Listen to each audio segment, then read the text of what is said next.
আমি ওই ব্যক্তিকে জান্নাতের আঙ্গিনায় একটা ঘরের গ্যারান্টি দেই যে ব্যক্তি তর্ক করার সময় নিজে হক এটা জেনেও সে তর্ক থামিয়ে দেয়। অনেক সময় হয় না, অনেকে পায়ে পাড়া দিয়ে ঝগড়া করতে আসে, এরকম আসলে নাই? আপনি চুপচাপ দেখবেন একটা বাজে কমেন্টস করতেছে, আবার কমেন্টের নিচে কমেন্ট, আবার গালি, হ্যাঁ আছে না এরকম? বিষ্ণু বলেন নিজে হক এটা জানার পরেও আর যাতে তর্ক না বাড়ে, যে তর্ক থামিয়ে দেয় জান্নাতের আঙ্গিনায়, তাকে আমি একটা ঘরের গ্যারান্টি দেই।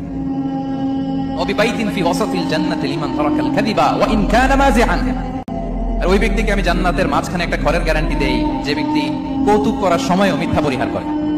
করতেছে কৌতুক, ফান করতেছে, আর হিজ কিডিং, পান করে, কৌতুক করে, কিন্তু কৌতুকের সময় সে মিথ্যা বলে না। এই স্বভাব যাদের, তাদেরকে আমি জান্নাতের মাঝ বরাবর একটা ঘরের গ্যারান্টি দেই।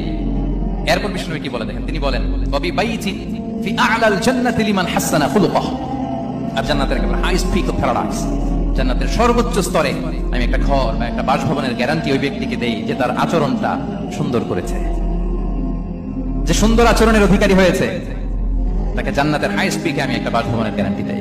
তাহলে বলেন তো আমাদের আচরণটা সুন্দর করার দরকার আছে না নাই? এটা খুব ছোটখাটো একটা আমল, তাই না? কথা বলেন দক্ষিণ কোরিয়া প্রবাসী ভাইরা, আওয়াজ করে বলেন এটা কি ছোট আমল? দেখলে সালাম দিব, সুন্দরভাবে কথা বলবো, ভালো উইশ করব, হ্যাঁ, হিংসা জিঘাংসা অহংকার থেকে মুক্ত থাকবো, খিটখিটে মেজাজের হব না, অলওয়েজ স্মাইলিং ফেস থাকবে আমার, হৃদ্যতাপূর্ণ আচরণ। এই কাজটা কি ছোট আমল? আওয়াজ করে বলেন এই আমলটা কি ছোট না বড়?